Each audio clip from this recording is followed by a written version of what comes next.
Tonka mihangas amai oklashu gewalek. This land and many native women have spoken to one another. Hewa wa mau klaka kitoneyu gewa. And that was their land acknowledgement. Tonka waktaka ngas amai oklashu gewalek. This land and many native men have spoken to one another. Hewa wa mau klaka kitoneyu gewa. And that was their acknowledgement. Okinichi, Ino, Turulo, Saponi, Shakori, Wamau Kakagitoneyu Gewa. The people of the Okinichi, Ino, Turulo, Saponi, and Shakori, they had their land acknowledgement. Ehin Yimahuk Amanya Okile Walek. And now you are all meeting on the land here. Ehin Yimahuk Amanya Botnahohle Walek. And now you are all working on the land here. Oyaklakputo? Will you speak to it? Wama oklaka yinkito buo? Will you have a land acknowledgement? Kakonto. What will it be? Amayon shbebiwa. The land wishes to know. Kilokoyi oknaho bitalek. May your work here be good. Kilokoyi wa mao klaka bitalek. May your land acknowledgement here be good. Alewa. And so it is.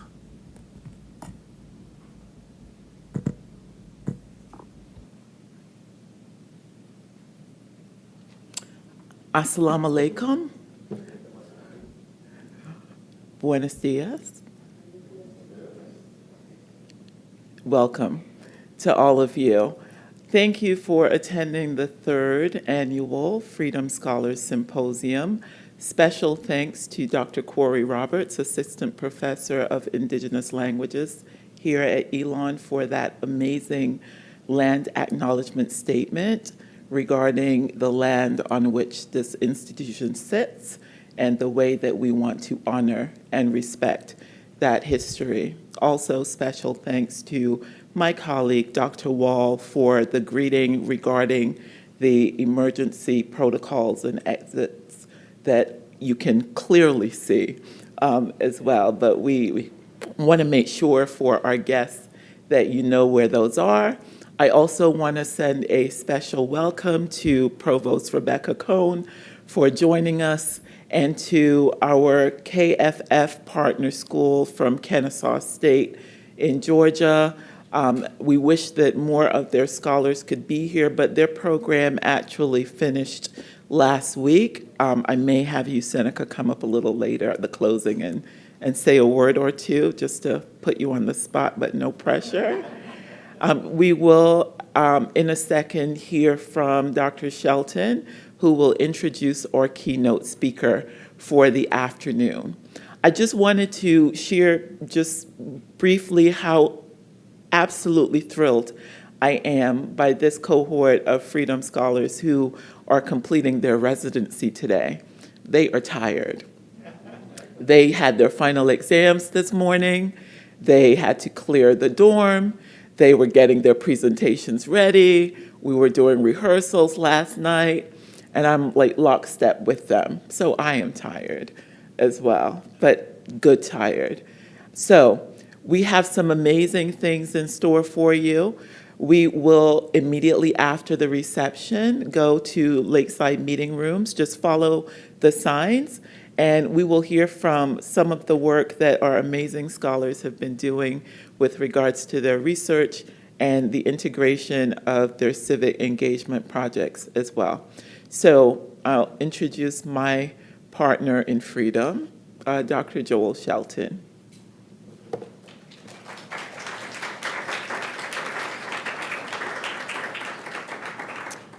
Good afternoon. I'm Joel Shelton, Associate Professor of Political Science and Public Policy at Elon, and we're so happy to have all of you here with us today. I'm especially pleased to welcome Dr. Hilton Kelly, Dean of Elon College, the College of Arts and Sciences, to deliver the keynote address for our 2025 Elon Freedom Scholars Symposium. Dean Kelly joined the Elon community last summer from the University of Wisconsin-Platteville, where he served as Dean of the College of Liberal Arts and Education.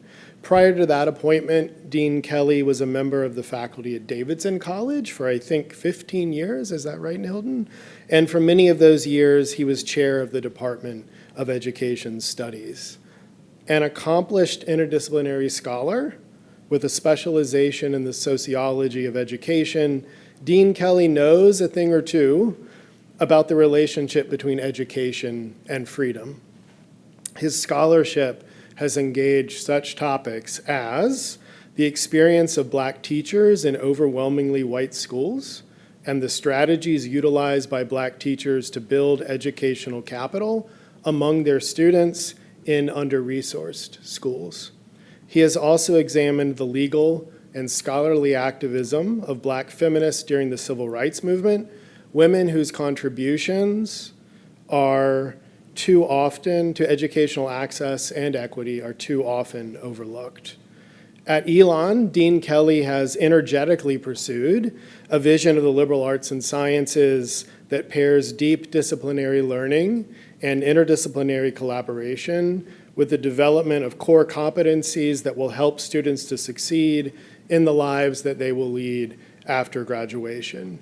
Dean Kelly encourages faculty and staff alike to take joy in their shared work, and he always tells us never to suffer in silence. This is his call to speak up, to organize, to advocate, and to collaborate to find solutions, and I think that this call will ring true to our Freedom Scholars that are here with us today. Please join me in welcoming Dean Hilton Kelly.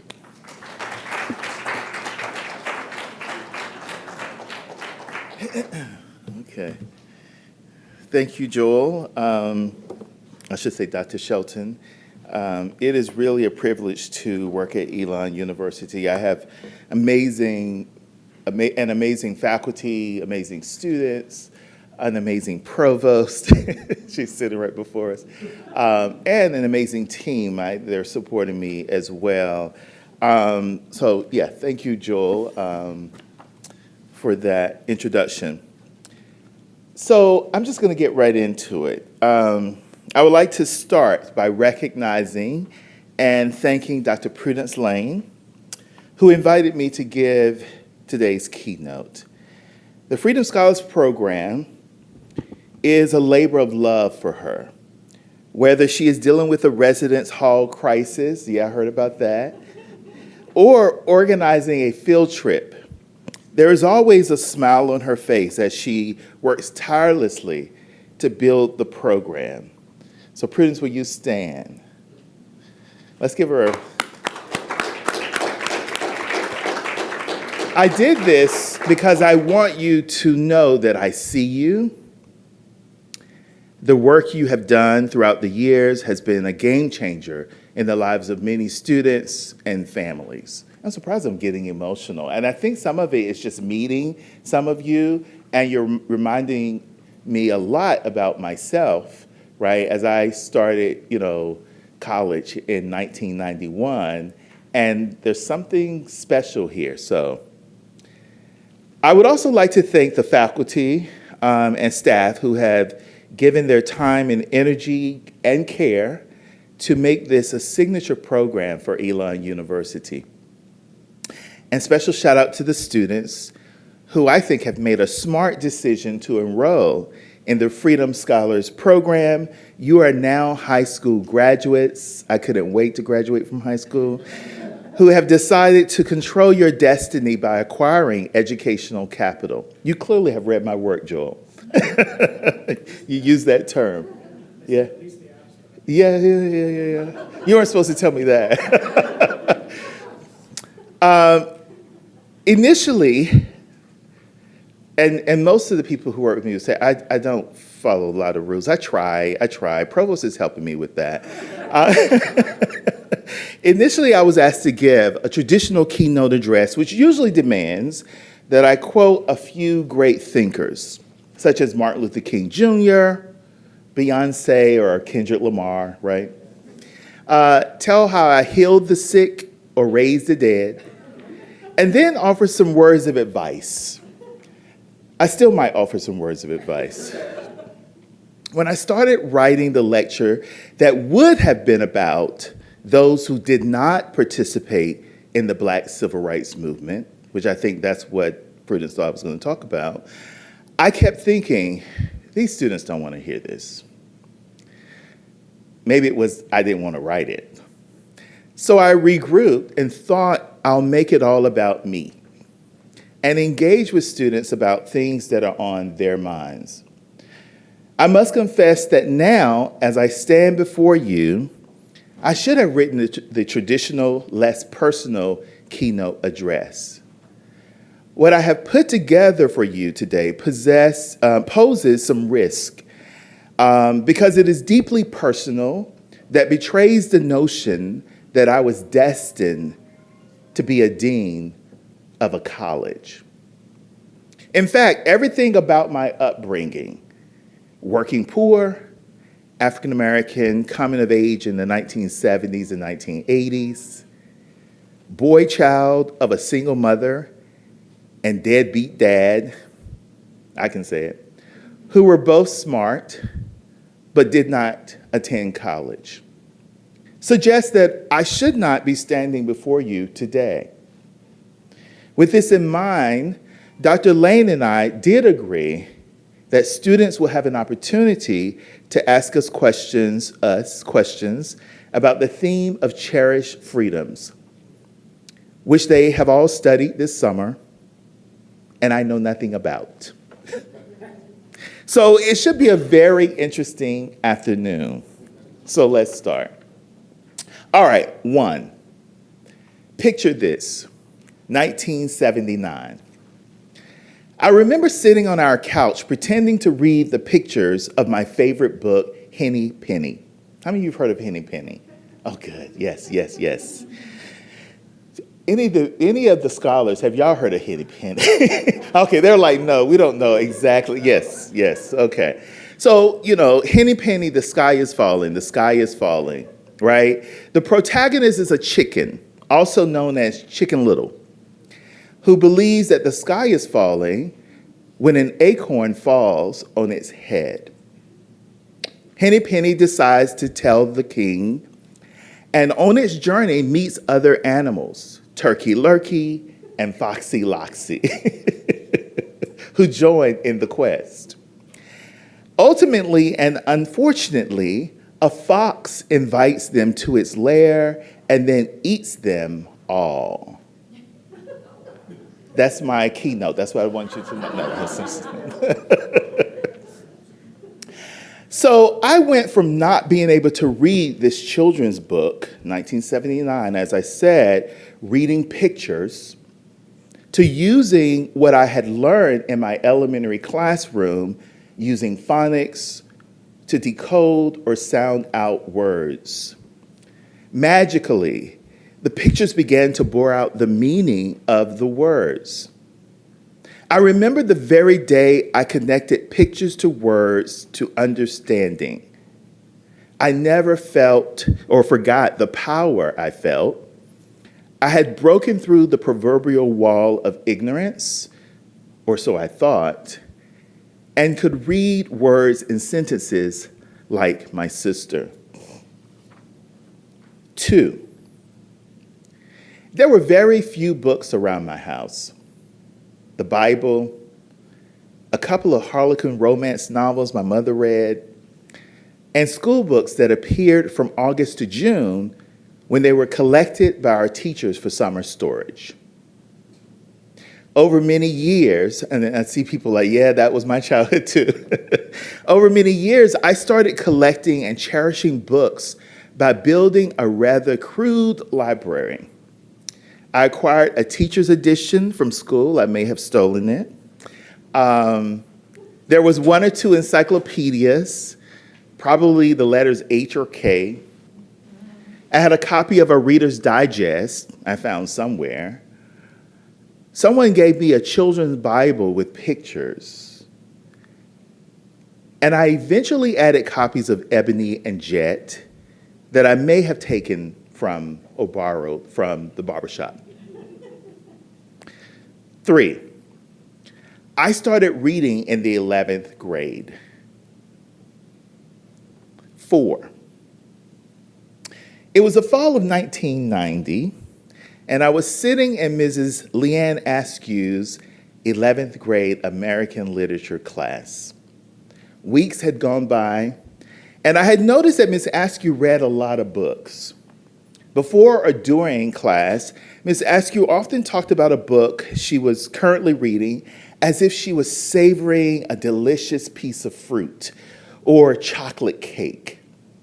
So mustering up the courage to ask her about her not so private but private reading life, I raised my hand while she was discussing another book and asked, "How do you have time to read so many books?" After all, she was the teacher who gave us at least an hour of homework, adding to the mounds of other assigned classwork. Her response to my question changed the trajectory of my life. Until then, I was not a reader. Although I was a top student and I loved school, I did not read for pleasure or knowledge outside of schoolwork. And I see some of the scholars going, yeah, okay. So I was a regular kid, right? No. I basically read only what was required of me, and I suspect this was quite the norm for most of my posse. Miss Askew responded, "Well, I always keep a book on my nightstand, and I read at least a chapter before I go to bed. Further," she explained, "if you read a chapter each night, then you can finish a book in a week or 2. I was intrigued. I remember going home that afternoon and making a nightstand out of a box I found around the house.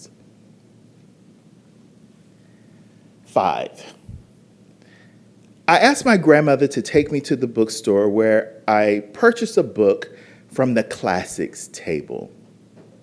From that very day until I graduated high school, I read American classics, and I didn't have to have much work. They were all on one table, which included works by African-American authors and some history books. Although not very selective, I did try to read any book that I heard a teacher mention or recommend to the class. Reading has always been a cherished freedom, providing a pathway to travel to new worlds, encountering new words and language, and dealing with complex problems that could usually be resolved in 300 pages or less. More importantly, books allow me to explore the liberal arts, not as school subjects, but as life issues that every man faced. James Baldwin's Go Tell It on the Mountain introduced me to a character who reminded me of myself, but seemed more tragic. Stephen Crane's The Red Badge of Courage taught me a great deal about facing fear and being courageous, which colored my perspective of the Persian Gulf War. Maya Angelou's I Know Why the Caged Bird Sings helped me to understand that I could make decisions about my life despite debilitating circumstances rooted in family trauma, poverty, and race. While I am still pondering what I learned from J.D. Salinger's Catcher in the Rye, I really don't know. I did get through it. I recall being thrilled 35 years later when I visited Gunzenhausen, I'm sure I didn't pronounce it correctly, Germany, and stood outside the house where Salinger lived while a soldier during World War II. There are many more books that I read and kept on my nightstand, which gave me a liberal arts education before I knew what the liberal arts meant, aiding my college and graduate school coursework and preparing me for eventual travel to China, Cuba, England, France, Germany, Greece, Northern Ireland, Mexico, Russia, and South Africa. Reading became a freedom dream that did not start in elementary school, but high school. I became a serious and voracious reader during and after Mrs. Askew's class. Borrowing from Robin D.G. Kelley's concept of freedom dreaming allows us to visualize the future that we want to live in and to harness the tools and resources to actively move that dream toward reality. The pure joy of reading, thinking, feeling, imagining, I love the smile, imagining situations and circumstances outside of my life enabled me to divest from a sort of passive and compulsory schooling and to invest in pursuing a liberatory education through promiscuous reading. This keynote introduction uncovers much about me and what I've been up to as a student, a scholar, and now the Dean of Elon College, the College of Arts and Sciences. Across 21 departments and programs that I oversee, students read about and learn about humanity, fear, insecurity, love, empathy, inequality, ethics, passion, ideologies, justice, and freedom. They solve intellectual puzzles and pose problems through exploration and engaged learning. As a college, we are enthusiastic about and committed to high-quality, interdisciplinary, and rigorous approaches to teaching and learning. But we cannot do any of this well if students do not read. Indeed, reading is fundamental. For African Americans in particular, the act of reading and writing were cherished freedoms. To explain what freed people did in the immediate aftermath of slavery, education historian James Anderson said it plainly: it was a whole race going to school. Consequently, African Americans in the South were among the first to demand public education. So where are we now? Is education a cherished freedom? Is reading still fundamental today, especially in the age of AI? Would I be here now, in this place, with this position, had I not dreamed of freedom from poverty, injustice, and inequality through books? I think so. The late poet Nikki Giovanni certainly thought so when she wrote, "Childhood remembrances are always a drag if you're Black. You always remember things like living in Woodlawn with no inside toilet. And if you become famous or something, they never talk about how happy you were to have your mother all to yourself, and how good the water felt when you got your bath from one of those big tubs that folk in Chicago barbecue in. And somehow when you talk about home, it never gets across how you understood their feelings as the whole family attended meetings about Hollydale. And even though you remember, your biographers never understand your father's pain as he sells his stock and another dream goes. And though you're poor, it isn't poverty that concerns you.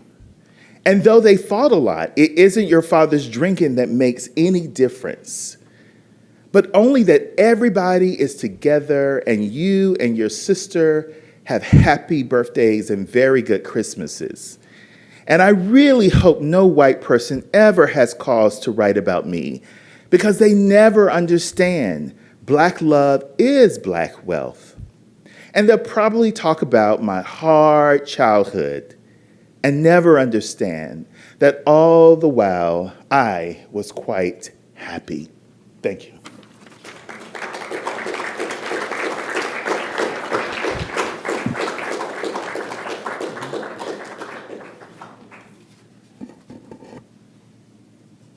So I think we're going to open up with some questions and answers, a little period of that. If you have questions based upon what I just talked about, that would be good. Let's have a dialogue. So I'll give a little context first. We talked this morning at 7 o'clock. We talked about this enterprise on which we're about to embark. So I had the Freedom Scholars create I Cherish statements, and those were going to be followed by questions. And then my dean called me and said, well, I want them to actually listen to what I say and then engage me. I think some of the questions are still quite relevant, but I want to start. Okay. What I don't understand is why you didn't become an English teacher with all this reading. This is very interesting because when I took English in college, we had to take two classes. One was composition and writing, and the other was writing and literature, and I took Southern literature. And both of those professors said I should have been an English major. So I think that's interesting, but I ended up being a history major, right? Yes, okay, he's a history professor here. Ended up being a history, and it was really difficult because when I went to college, I was going to do chemistry, history, or French. And I actually, in one of the ebonies that I was telling you about that was in my home, there weren't, somehow I ended up, there was an article about the Negro in Russia, and I was fascinated. And I remember Allison Blakely from Howard University had published a book, and I was like, okay, that's it. I'm going to be a history major. And I think that really did it. Yeah, and also in chemistry, I wondered how far I would go with math. I actually think somebody convinced me that I wouldn't be able to go very far because, the math is like so difficult. And that's one of the things I would share with you. I said, I'll give you a little advice. Be careful when people tell you about what you should major in, what you should do, because a lot of times that's their trauma, not yours, right? They may not be able to do a particular subject, but that doesn't mean you can't do it, right? And so I've been very cautious about that because for a long time, if somebody told me something, okay, and I believed them, and I, in many ways, I didn't explore things that in my older life, I'm like, oh, I would have been great at that, right? So beware. That took an odd turn, though. The Howard University person convinced you that history would be it. The book, English. The Negro book, in Russia, and I was going to help him find them. And so I took Russian. My first, how many, people from Sharpsburg, North Carolina, go to college and take Russian history when they first get to college? Because I was going to help them find the Negroes in Russia.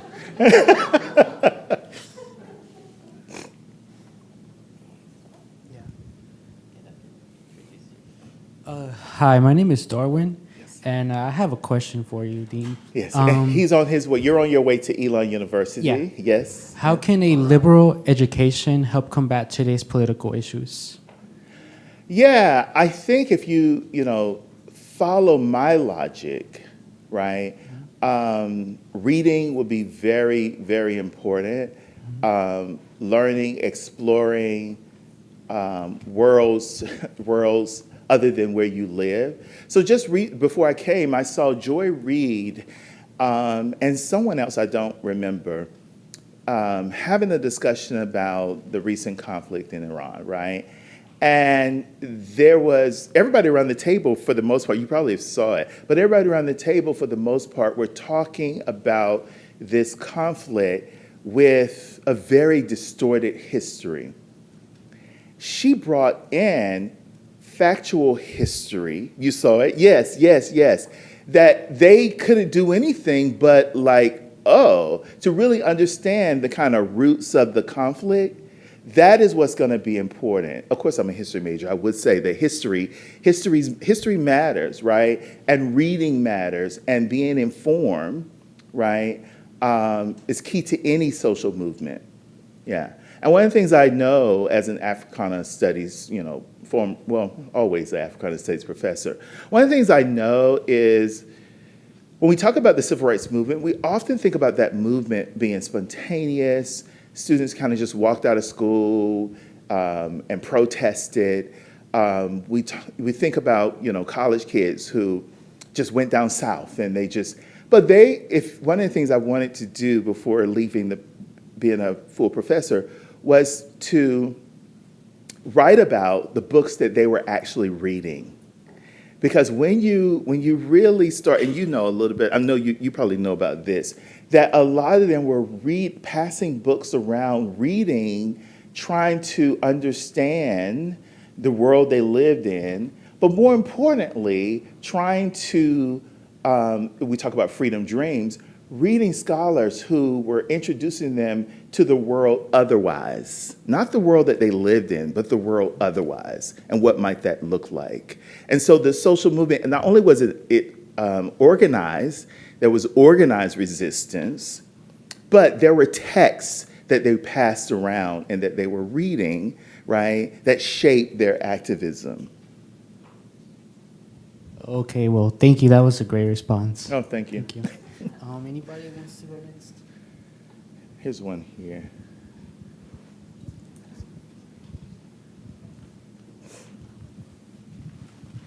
Hi, my name is Kiariana Day. I cherish educational access for all, and I was wondering what steps can college and universities take to counteract some of the ways in which policies are undermining educational access? And what do you see as an advantage in public education and private? Mm-hmm. This is interesting. I'm gonna start somewhere. At some point, I became very jaded and wondered whether education really mattered. And there were okay, look at her face, right? And wonder, because we have been fighting, right? In the 80s and the 90s, and now we're in the and at some point, when you become my age, I'm now 52, well, I'm better now, but let's say when I was 40 something, we were becoming very jaded. It wasn't just me, it was the people who were in the residence halls, and we had the answer. And then we noticed that we were having the same conversations almost every 10 years. Nothing really was changing, right? And I remember wondering, whether my nephew should go to college, and I don't know, going to college didn't end racism for me. It did not end, and so, but I've come a long ways and lived longer, and I know that there is no other option. Education will be very important. It is very important and will be important for your future, right? Because if you don't have that, you definitely won't be able to demand equality and justice and equity, right? So education is key. But I've loved education. I've fallen out of love with education, and I've fallen back in love with education because there is no other alternative. There was the first part of your question. I can't remember it. What steps can colleges and universities take to counteract some of the ways in which policies are undermining educational access? Yeah, I think colleges and universities do what colleges and universities do. I think it's going to take more than colleges and universities. I mean, we're going to talk about the political sphere, like who you're voting for in your local elections, right? Are you running to make a difference, right? It's not just who you're voting for. Are you running? Do you have a platform that you want, like getting involved? Sometimes I think we ask too much of institutions, right? Institutions do what they do. And so it's going to take not only the educational institutions, it's going to take what it means for you to be a citizen and how you continue to fight for that within the public sphere, as well as the church as an institution, as well, or the temple or the mosque as an institution, as well as educational institutions, right?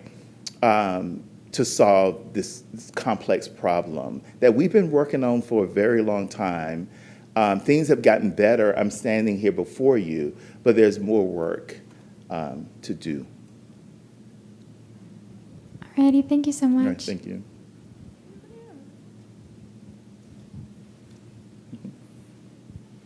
Hello, everybody. My name is Haley Totten, and I cherish individualism. Oh, good. Right? And so for my question, it's a little bit more abstract, I think.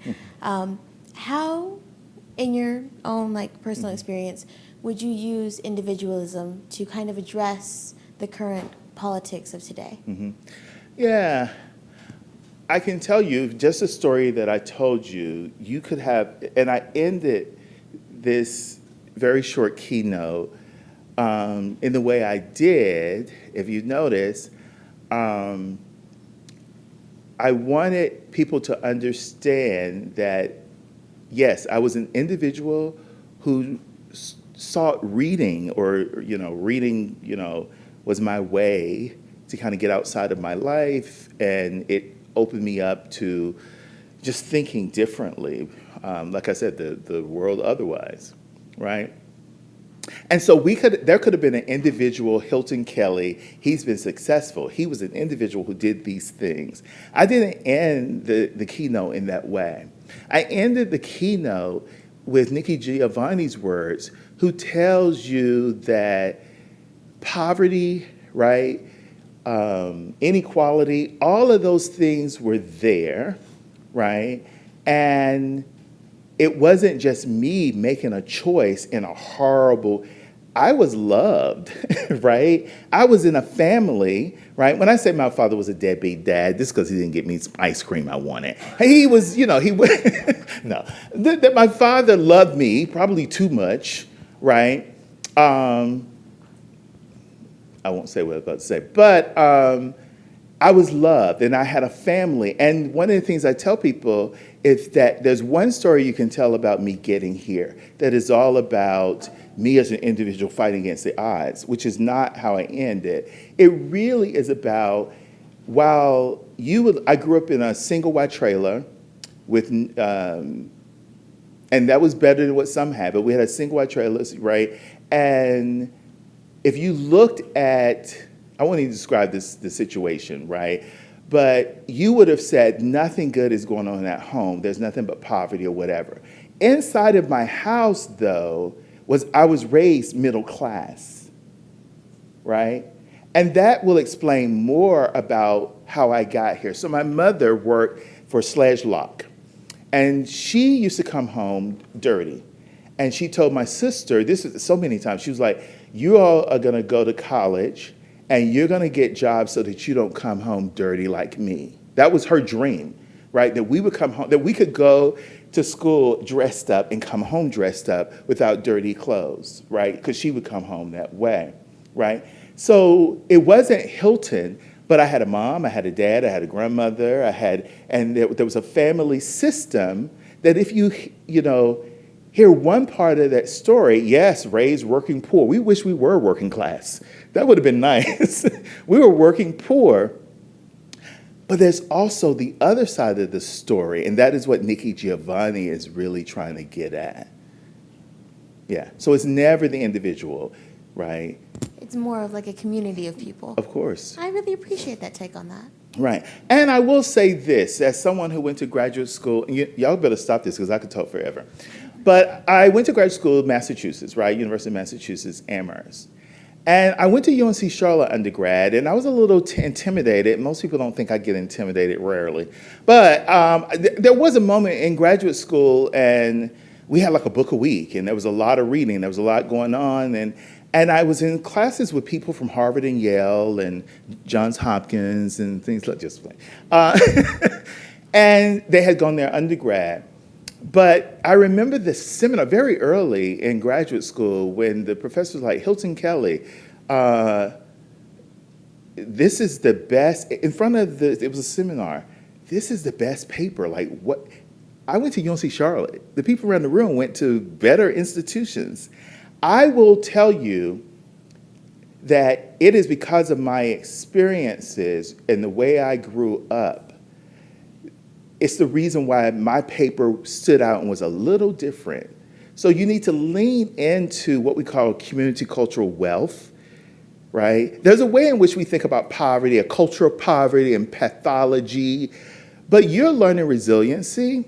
You're also learning a different way of coming at a problem that nobody but you, right, can do that work. And I kind of tapped into that. So I was the person who brought in that Southern perspective. I was that person who brought in, like, wait a minute, around economics. Like, y'all are thinking one way because y'all have money.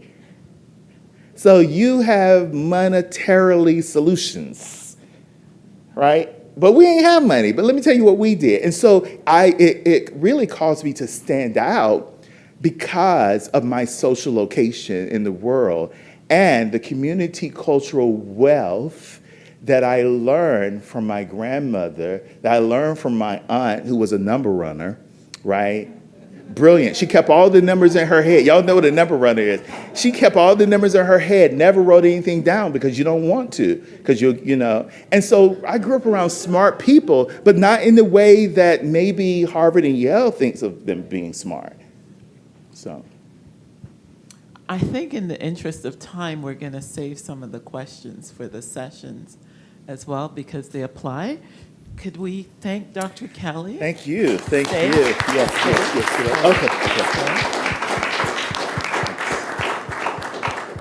So I'm going to invite Kaylin Fail to come up and do a presentation to our speaker. Kaylin is one of our two Elon College Honors Fellows here Oh, wow. in the fall. So I chose Kaylin for this because this is technically now her dean. Yes, So, yes. Okay. Thank you.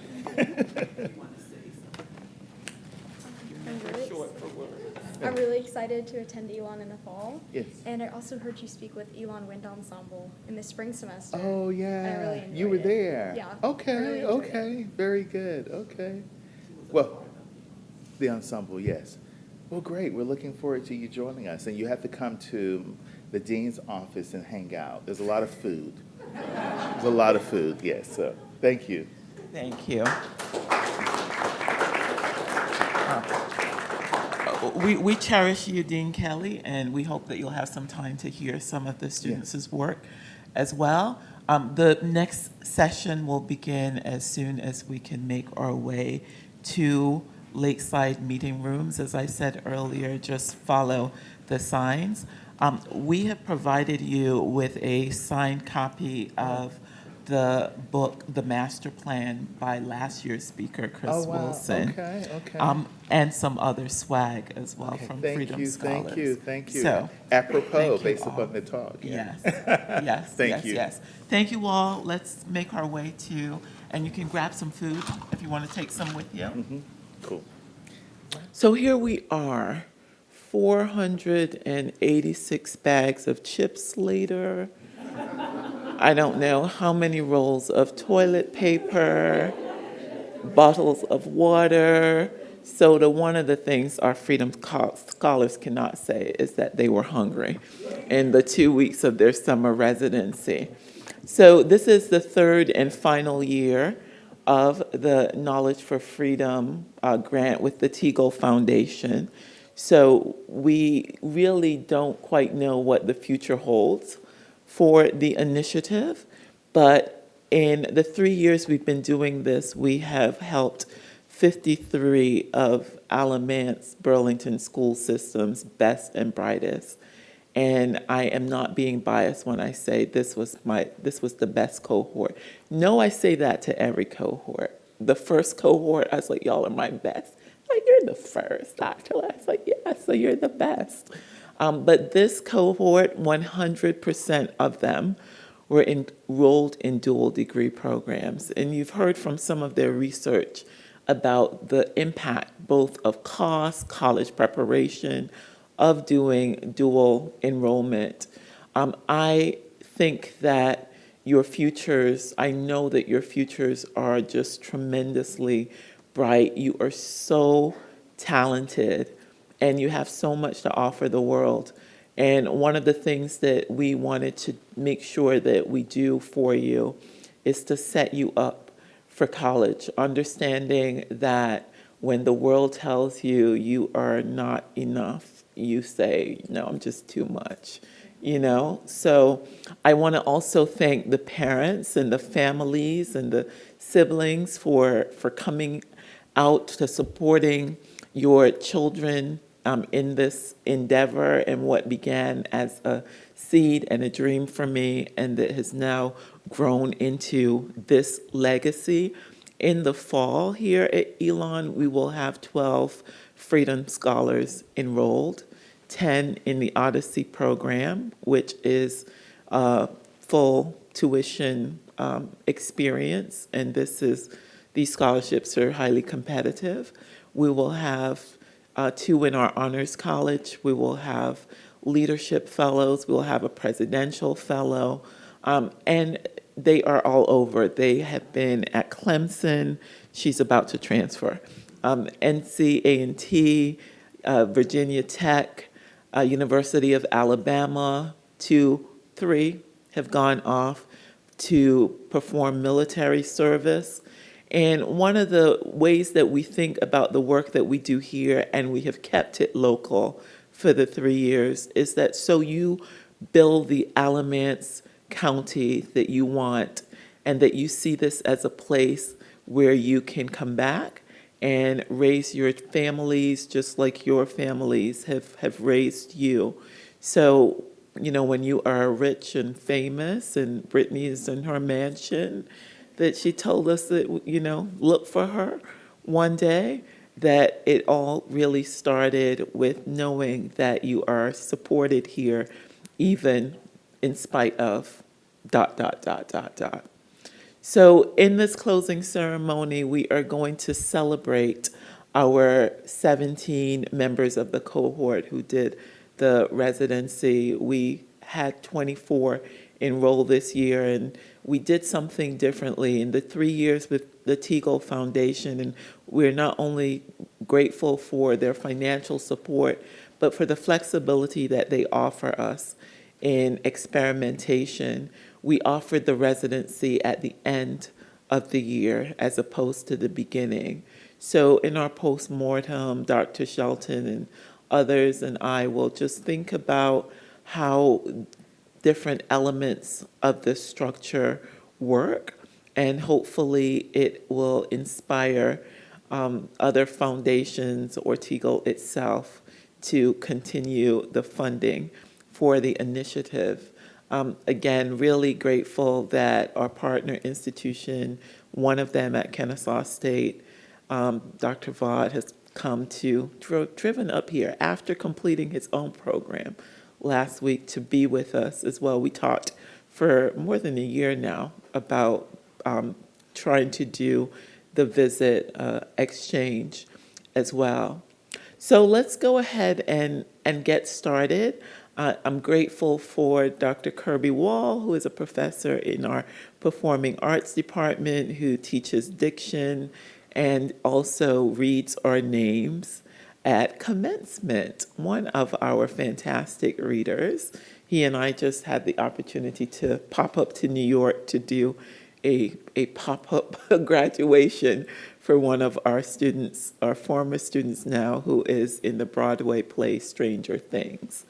And so he was not able to come to his own graduation, so another one of my crazy ideas. Why don't we take graduation to him? So I emailed the president. She's like, I love this. I can be there on the 27th. And that's how it goes here at Elon. So, Dr. Wall.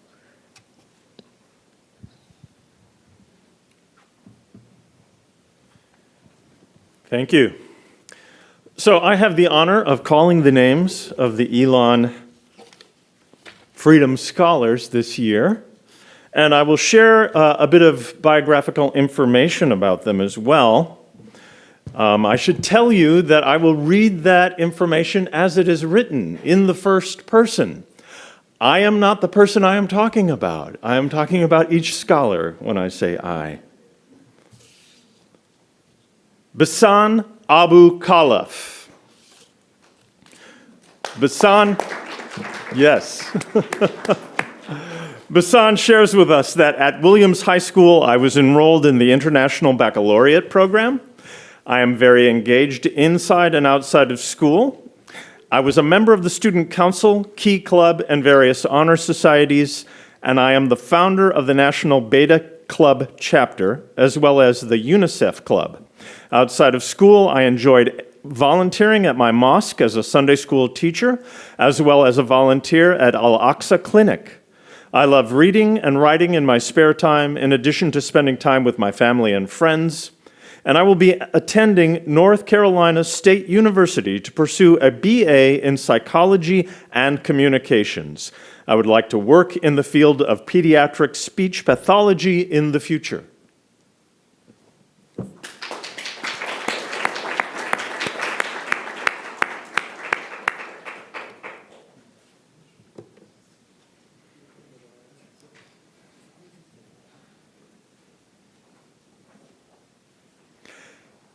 Amy Caballero Espinosa. Amy shares, I am a leader committed to advancing my own education and introducing others to education's ability to transform families and communities. I will be going to ACC and then transferring to UNCG for interior design and architecture.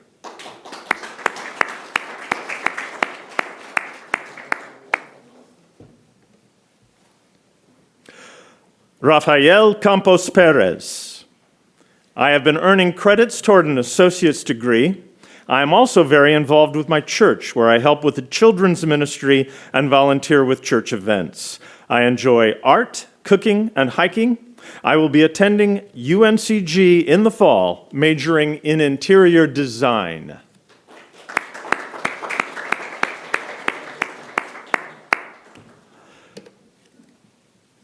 Darwin Cortes Pimentel. I am a student at Cummings High School and a Career and College Promise participant at Alamance Community College, where I've earned 38 dual enrollment credits toward my associate degree. I'm involved in Skills USA and the College Ambassador Club and ranked in the top 15 of my class. I'm also working toward a Spanish Interpreter 1 certificate to support the Latino community in Alamance County. My honors include the Fall 23 Dean's List, Spring 2024 President's List, and Summer 24 Part-Time Honors. This fall, I'll attend Elon University as an honors fellow majoring in accounting and finance.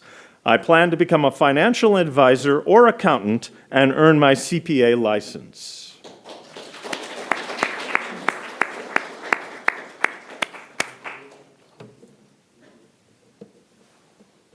Magali Cuenca Palomares. I'm a proud first-generation Mexican-American student with National Honor Society member and a passion for healthcare. Active in my community and the Hispanic Heritage Club, I plan to attend Alamance Community College to pursue a career as an oncology nurse practitioner. I'm currently applying to the nursing program at ACC to earn my RN license, with plans to transfer for a bachelor's in nursing. After gaining hands-on experience, I aim to return to school to become a nurse practitioner and one day start a financial assistance foundation.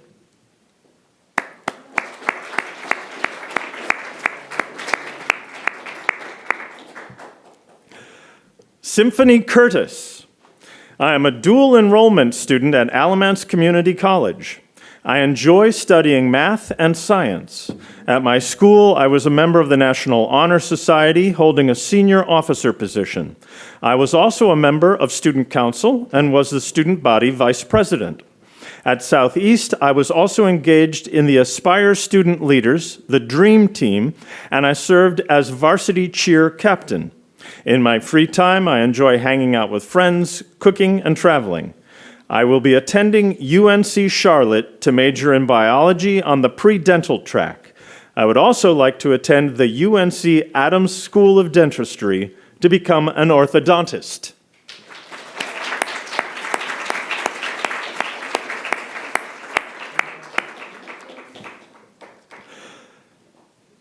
Emily Davis. I am very passionate about accounting and plan to pursue this in the years to come. I've spent my time helping with the honors programs and the Academy of Finance through my role as historian. I also enjoy volunteering at various community and school events, helping to give back and make a change in the world around me. I will be attending UNC Wilmington with plans to earn a master's degree in forensic accounting.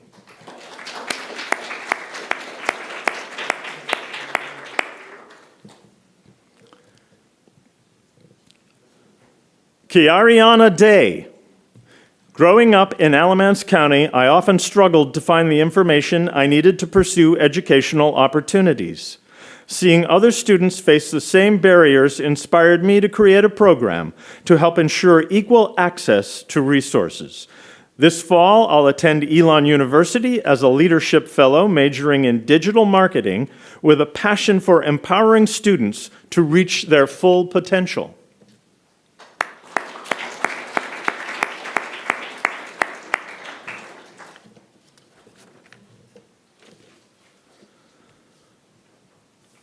Kaylin Phi. I graduated in the top 5% of my class. I dual enrolled at North Carolina Virtual Public School and Alamance Community College and Elon University, completing 43 credit hours. I was a junior marshal, AP scholar with distinction, and scored in the top 1% on the ACT. I have a passion for music and played in the Elon University Band, North Carolina All-State Honors Orchestra, and was a drum major in my high school marching band. I also love history and volunteering for the National Archives in my free time. I will be attending Elon University as an honors fellow, majoring in history and music performance, trumpet, with a minor in political science on a pre-law track.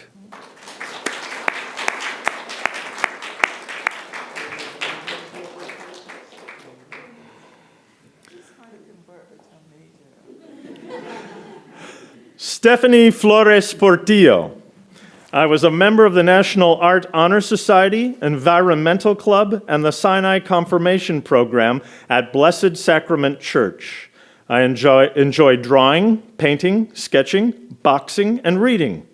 I'll attend Meredith College to major in studio art and plan to pursue a master's degree.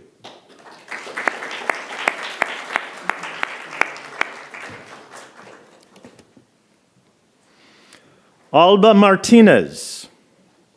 I am passionate about civic engagement and creating opportunities for my peers.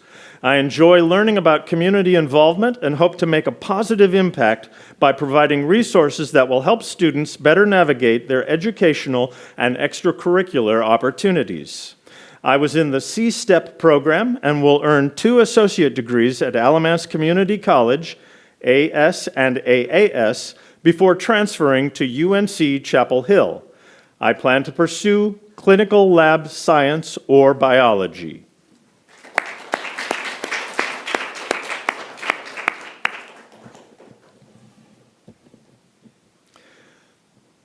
Yarly Jimenez Cuevas.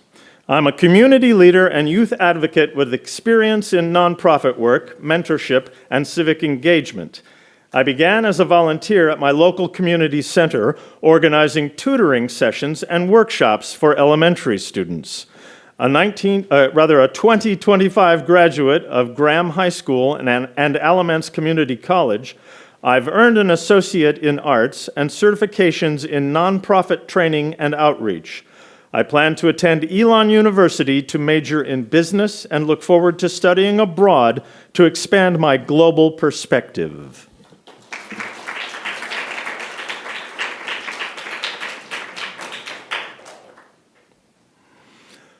Gretel Martinez Rojas. I served as a junior marshal and member of the National Honor Society. My interests include community service, reading, listening to music, traveling, and nature. I plan to attend UNC Greensboro, that's UNCG, yeah, I was right, majoring in kinesiology and minoring in biology to become a physical therapist. After completing my bachelor's degree, I plan to pursue a doctorate in physical therapy.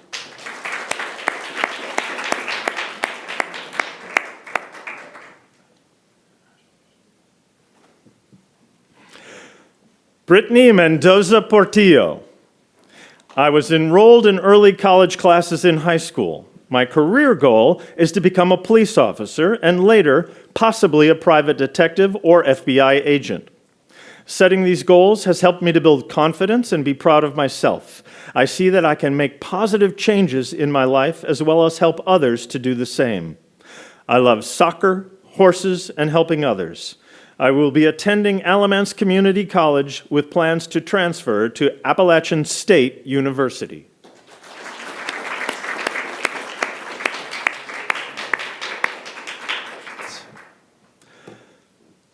Yuritza Palacios Sanchez. I have served as a junior marshal and a member of the National Honor Society. My interests include community service, embroidery, and sewing. I plan to attend UNC Greensboro, majoring in speech pathology and audiology to become a speech therapist.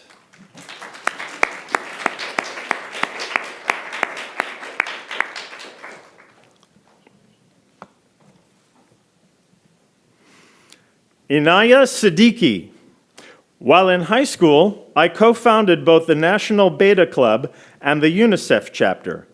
I am driven by my passion for leadership and community service. I have always loved all things related to art, whether it's creating, appreciating, or exploring its meaning.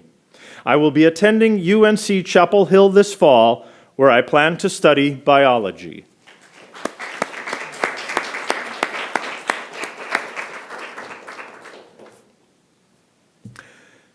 Haley Totten. I have been an active part of my school's Student Government Association, as well as the College Ambassadors Club, Art Club, and Cavalier Empower Her. I am always looking for ways to improve morale within my school and get more people interested in educational, recreational, and extracurricular activities. I was recently accepted to Salem College, where I would like to study art and design.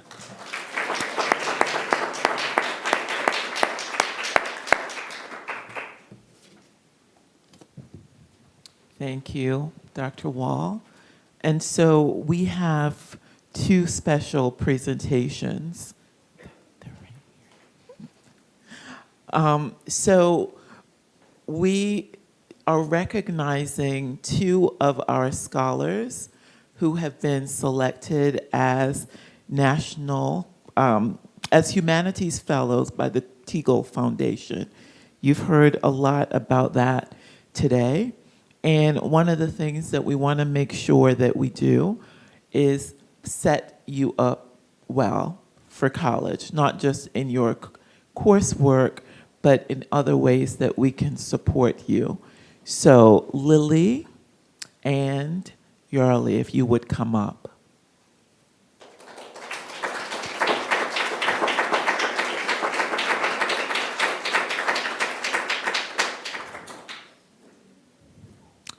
So we are presenting each of you with an iPad and a printer for school. This is a highly competitive fellowship. They are competing with the other 34 partner schools, and they are a limited number of spots. So congratulations to both of you.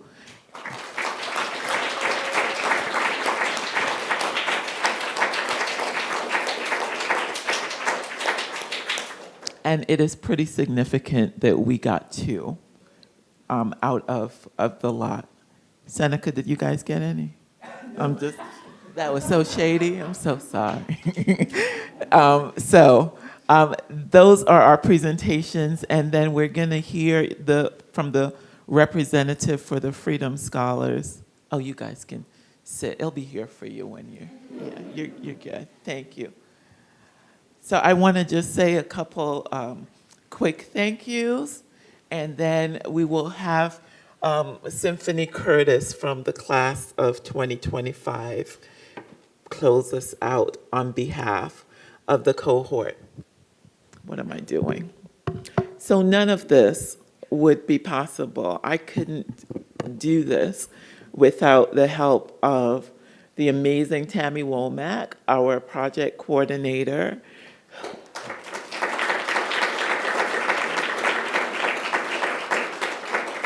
who I am sure is outside working, breaking down, packing things. Ella Kinman.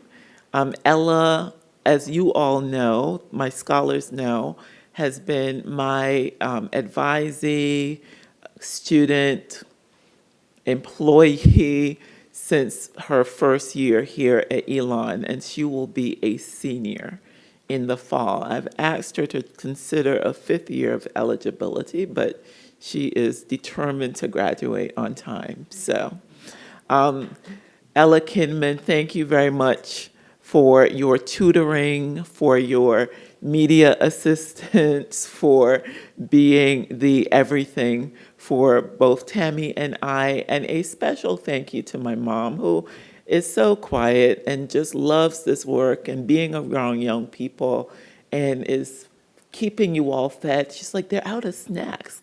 I'm like, they're always out of snacks. As soon as we put them, especially chips, I've never seen young people inhale chips as much as this cohort, but it kept you going. And finally, but definitely not least, our faculty, Dr. Shelton and Dr. Matt Young. Dr. Young joined us this summer in teaching Intro to Political Theory, and if we manage to secure funding and we hope you will continue to teach with us, and it must be kismet because I found out that we have the same birthday. So may the 4th be with you all. That's pretty awesome. Thank you.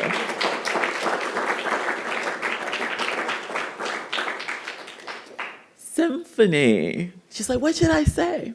I don't know what you'll say. Be like Dean Kelly. Just freestyle it. Yes. All right, I have a little bit to say, so y'all bear with me. Good evening, everyone.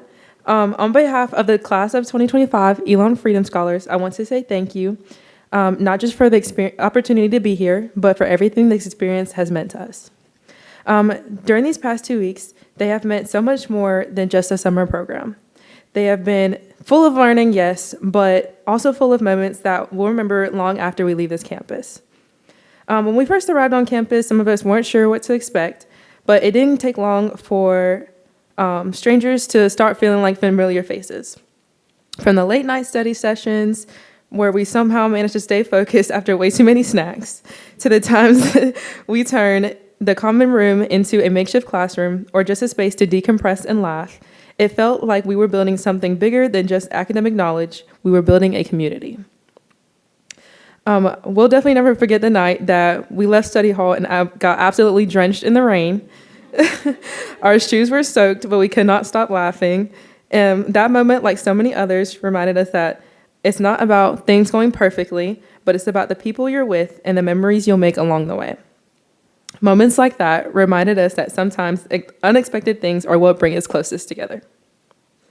Some of us went to the gym together while others cooled off in the pool. We had our fair share of junk food, even when we said we wouldn't. But beyond the fun and the routines, something really meaningful happened. We connected with people from different places, with different stories and perspectives.